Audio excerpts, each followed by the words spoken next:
Why am I not doing that again? That was a lot of work. Anyway, she's fine now. Her brake works. Still, somehow, and stops the drum pretty quickly. So, anyway, I'm just gonna out the door now, and set that in as well. I'm gonna align that. So that's the rough alignment.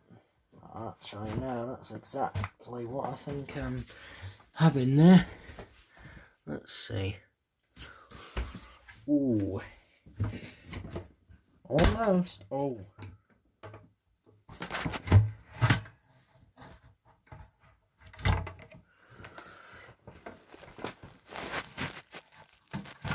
That didn't sound good.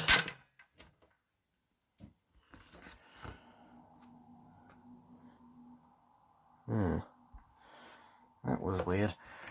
Anyway, let's set that down now. I've just realised my mistake there. You've got to get the actual black switch part in there. Probably just about see it.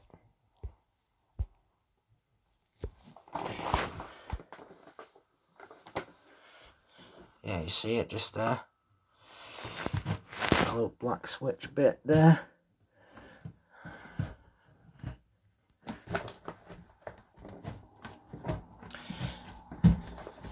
Little rubber gasket type of things all around.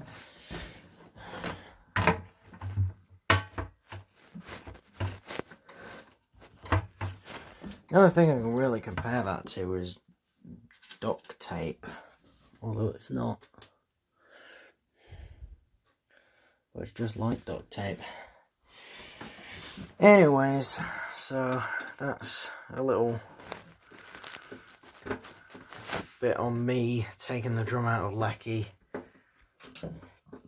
And you need to sort of position it in a way that corresponds. So basically you need to like correspond the holes in the drum and the exact position of the drum itself to sort of something on the drive shaft or the main drum coupling, that type of thing. And then it's like, it's almost like a washing machine almost that doesn't use any water. And yeah, I've had a few people ask me when I've shown them pictures of the utility with Leccy in, is she like a toilet or something? And then I explain to them, because they get so shocked when they actually, you know, hear about what Leccy really is. And it's not too surprising, really, believe it or not. I mean, I think they painted over some rust here, because this little bit here is probably rusted. But it's an enamelled cabinet, I think. The drum is absolutely enamelled. In fact, my dad's confirmed it. Because he knows what enamelled metal looks like. I don't know how, but he does. But anyway, he's currently helping me with the 9530. And yeah, that £4 sledgehammer that I showed you in the video of how to remove bloodstains was used on Friday, but to smack into that spanner, the 30mm spanner that I got, but to no avail. So we're gonna just have to cut the bolt in half, and I'm gonna have to grab my ass another spider bracket for it, which is easy because I've just got one on just laying around on a drum of the old drum of the 9544. But anyway, on the subject of that bloodstains video, if anyone asks, yes, my actual blood was seriously present in that video. Yes, LA or La or whatever the hell your name is. Why? Look, I'd say if it was, I'd list in the description if it was fake blood, and I hate clickbaiters. So, why? I've had to re-upload my goddamn video because of you piece of shit. Anyway, I don't know if you're subscribed, but for God, I don't care if you're subscribed or not. I can lose 1 or 2, but really, it's just kind of annoying because I've had to re-upload my, 2 or 3 videos because of you. I did upload the Sods video, why the suspension on the candy sucks and how to make Sods part 2. I did upload it for about 30 seconds. And it wasn't part 1, it was part 2, where I actually did a service cycle in Zachary. And yeah, everyone's seriously, I'm sorry, Brandon, that I said my 9530 was worth as much as a Miele washer dryer. I'm sorry, pal. It was just I saw the thing. I did see the. I actually do think it's really ridiculous now. The 9605W, which is Hotpoint top loader for anyone that doesn't know, but it was still in the box, unused, and the guy was selling it for. I think the last time I had a look at that washer dryer, it was no, not the washer dryer. It was at that top loader. It was, I think, £690 or £700 or something like that. And yes, I have a hole in my onesie. It's just a really, really old onesie. I mean, that was caused by, believe it or not, a Hoyt Professional, which I didn't really care about because it was an old onesie. But anyway, those are 60-year-old workhorses of washers. I mean, commercial style, and they're not even kidding, but you know a door handle on like a seriously industrial washer, where like you can open and close the door, but like you've got like those handles that you have to like flip over and like seal in or something like that. It was like that type of thing. It was basically like a Miele, but like without without a button to open the door and your hand to close it. You had a lever on the door, so it's basically like it went like that, kind of over the door and pushed it in and pushed the gasket on the door into the body, sort of, and locked the door in place. But anyway, it's a really cool machine. Yeah, it is really brutal. I wasn't allowed to film at that laundrette, sadly. But yeah, it was a very, very old laundrette. It was just while I was in Halifax, and I think it was probably about 6 or 7 months ago, and I think they swapped them over with some JLAs now, because I just see JLA just plastered all over that laundrette now. Not gonna lie, but yeah, I'm going on work experience with JLA, but I'm gonna bring this up. The Alliance design, it's nice, it looks nice, you get nice capacities on the machines, but I really wish I went back to the Ipso design. I like that better, but to be honest, the Alliance design looks way cooler. They seem to wash the clothes a little better, seem to have a bit more heating power, but personally, I just liked the Ipso design, just because of the really cool, it was like a washboard at the back of the drum. I'm guessing if anyone's been to a laundrette where they've had Ipso JLAs, it's like a square, and another square, and another square, like stacked on top of each other, basically at the back of the drum, and it's like a washboard. It's really cool.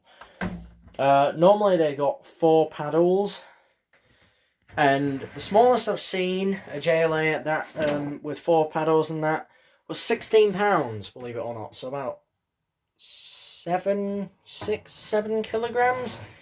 It was very nice. It looked good, I gotta say. But the biggest I've seen a JLA is £40 or 18 kilograms, which I swear to God, it's incredible. Like, for some reason, I've never been able to entirely fill up a JLA 40. I've never been able to, believe it or not. I can fill both of my glorious washers up all the way to the top with a week's worth of laundry. If I were to fit in all the towels upstairs and probably all the bed linen, like, that's on the bed and the towels that are getting used and probably a bit more, then I doubt it'd, make a dent. You gotta throw in the damn duvets, the towels, the heavy onesies, the thick blankets and all that to get these washers really, really going at it. But they still spin at 660 RPM.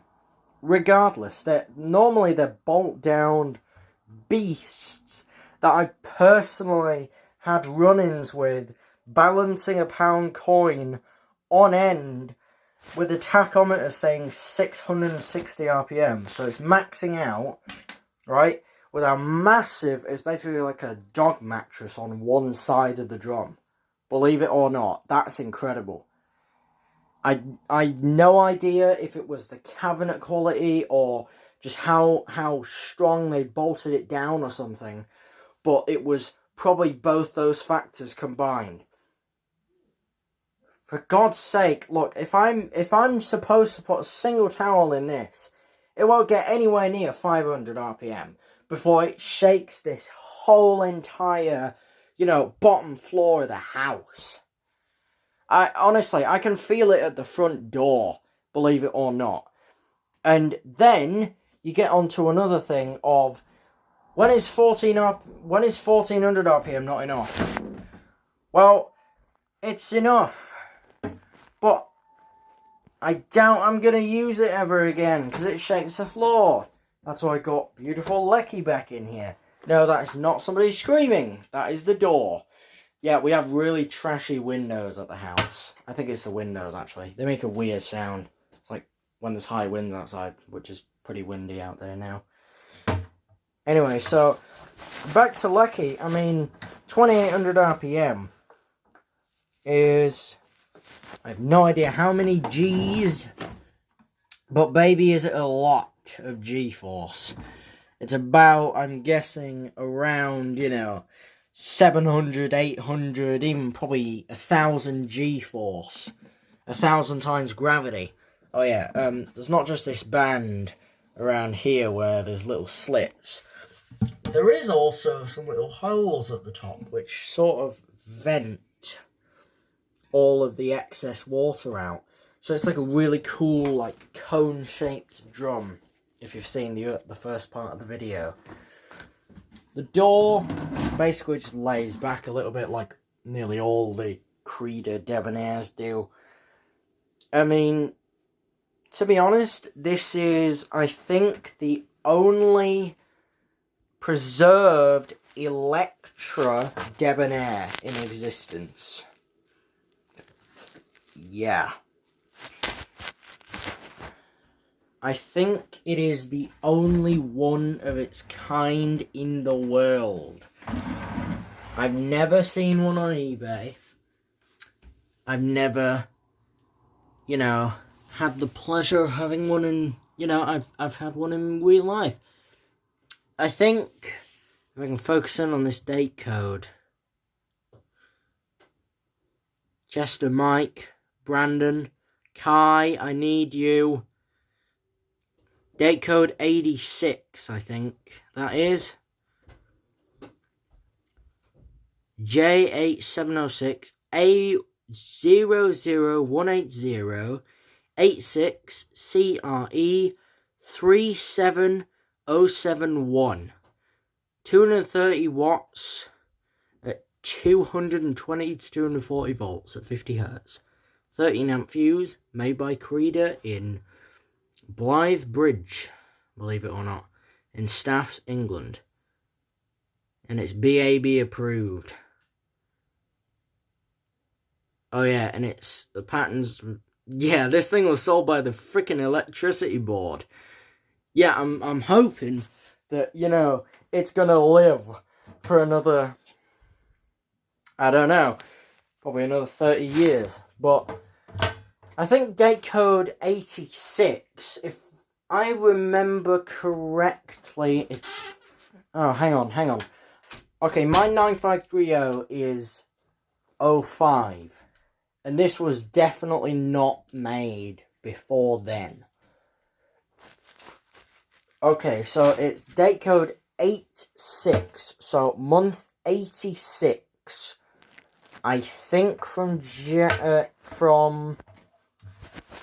I think it's around 1984. So I'll have to drag up my little, like, yeah, that's the Windows. I'll have to drag up my little date code sheet from automaticwasher.org. But anyway, yes, I have an account, guys, on automaticwasher.org.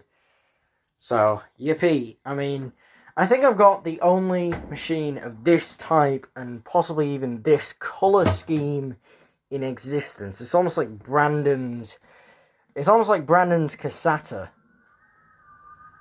There you go. It's almost like Brandon's Cassata WM63. God, I love that machine, but I do wish that it ramped up like a 9.5. I mean, honestly, I love the WMs because of their crazy spin cycles. But, I mean, the second a 9.5 ramps up, that's it. Waterlock, Sudslock, unbalanced spin, walking across the floor. I mean, God, if you were a kid back in the day, I can't imagine having a fear of washing machines. Trust me, I can live through a really bad spin and somehow still be, you know, alive with, you know, a decent mentality afterwards. But I don't know. I think if I was like, you know, 3 years old in, I don't know, the early 80s, like a few of these guys that probably watch my videos, if you were a kid and, you know, you remember having a really scary washer that used to basically just jump out and scare the living crap out of you, please comment in the video below, because I would really like to hear it. I cannot imagine having a 9.5 with the dryer stacked on top. Like, stacked with the stacking unit as a whole unit. Imagine, if I was, you know, 4 years old sitting on the floor and I looked up and I just see, like, you know, this whole, what I think is basically a monster walking towards me on caster wheels, I would be scared shitless, trust me. But I'm not a kid from that era. I was born in 2004. So it was around the time of, you know, the WDs were still around, I think, for a bit. And then it started off with the WMAs, which I'm told were reasonable.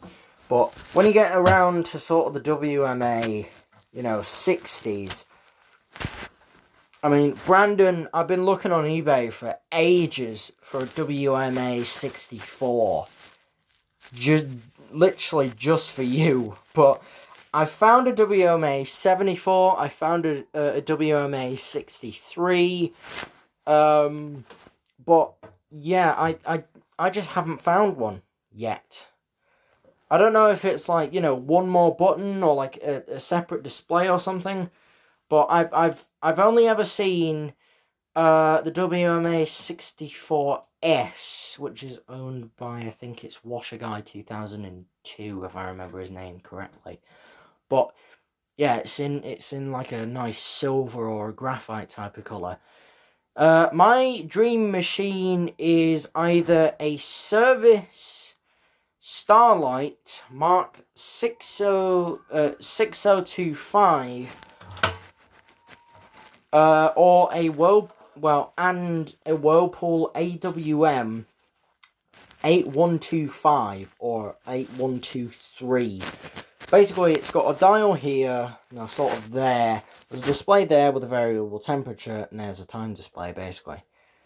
I wish I had one. I've been so close, and I just end up like gutted, because before Robert, who yes is gonna get repaired within a bit, if I can, get off my ass and get a bit of money together and source the parts, which are easy because, well, they've got a display board for the model which is a kilogram smaller than him, which I obviously think it'll fit him and it should be able to serve him pretty well. But yeah, and a drawer inner, which is without the front plate, which I'm thinking I can just, take off his drawer and put it on the donor drawer. And also a generic Vestil drawer outer.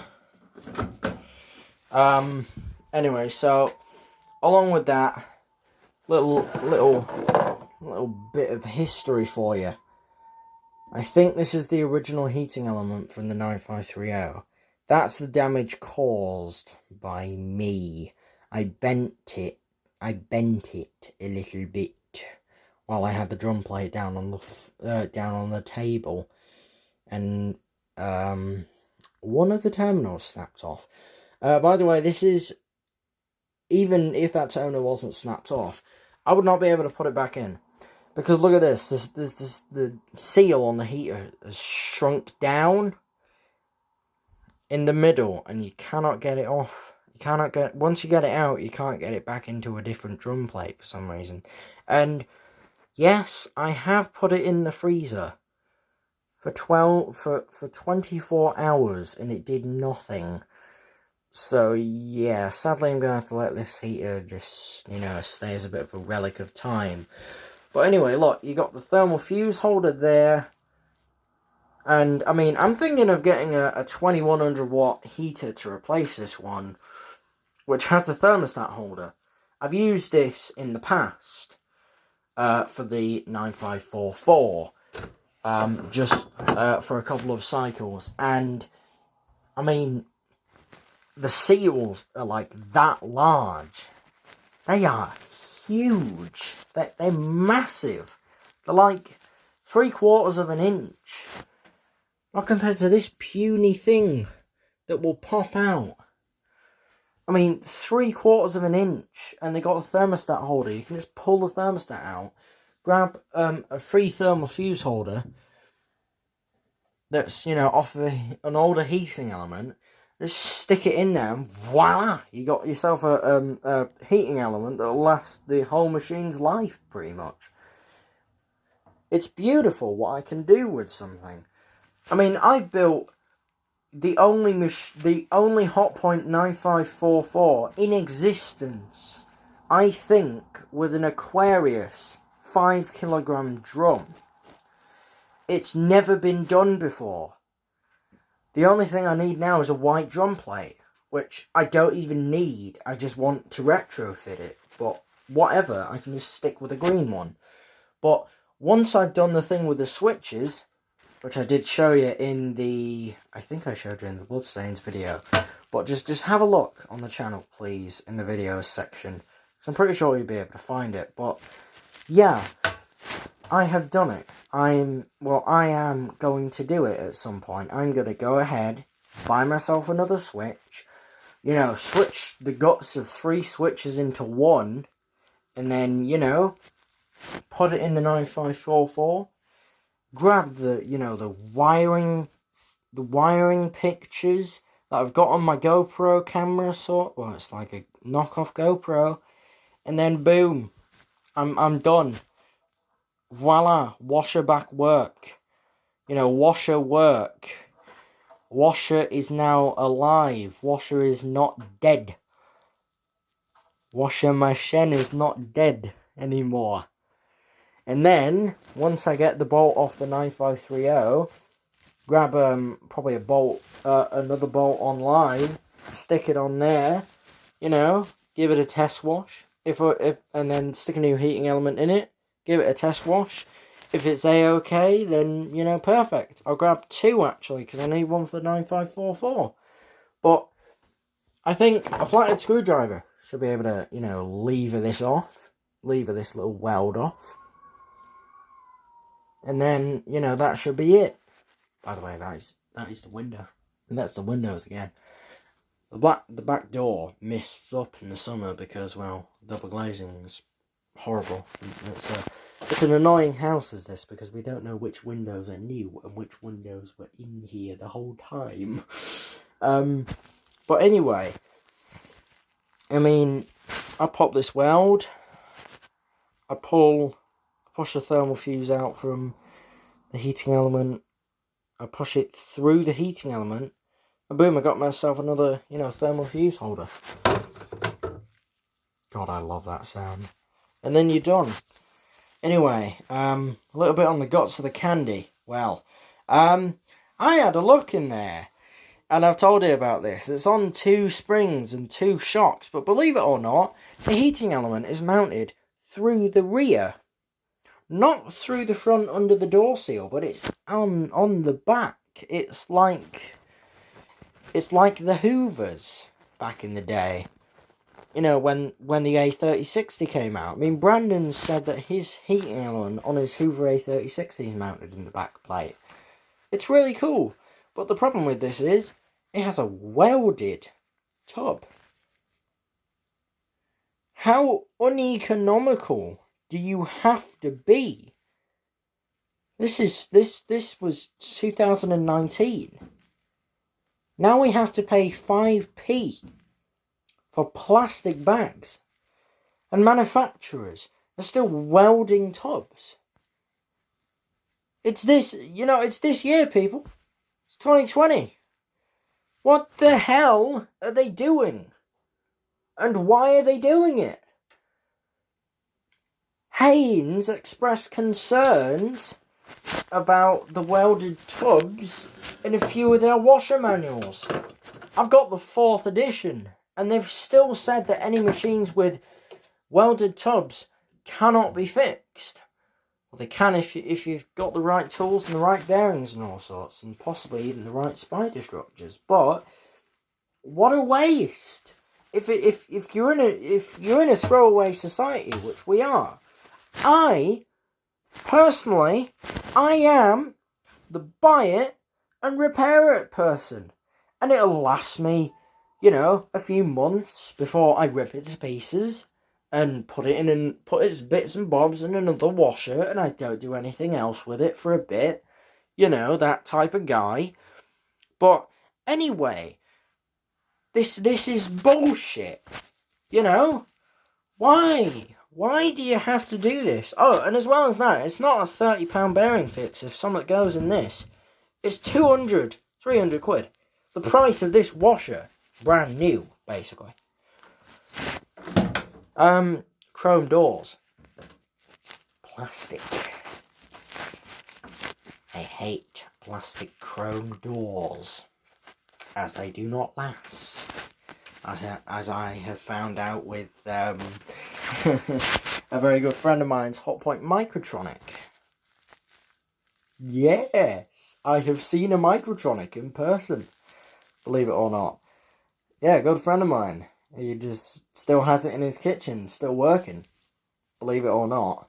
Friend of mine from school went round for tea and saw literally saw a 9550 Microtronic, but it had a chrome door. It looked really cool, and I just said, you cannot find these chrome doors anymore. And he said, yeah, I know. We've shattered one, and it was bloody hard to find a new one. I mean, I wish that they still made the chrome doors for both of my models. Because I'd have one on the 9530, the second on the 9544. You know? That kind of thing. I wish that they still made the chrome doors. And even I don't know, even the grey doors for the Electra series, like this, which is awesome. I love my Electra. The lid's got some cracks. down the middle, you can see a little crack down the middle. I mean, anyway, yeah, it's got a crack down the middle. Anyway, see you guys later.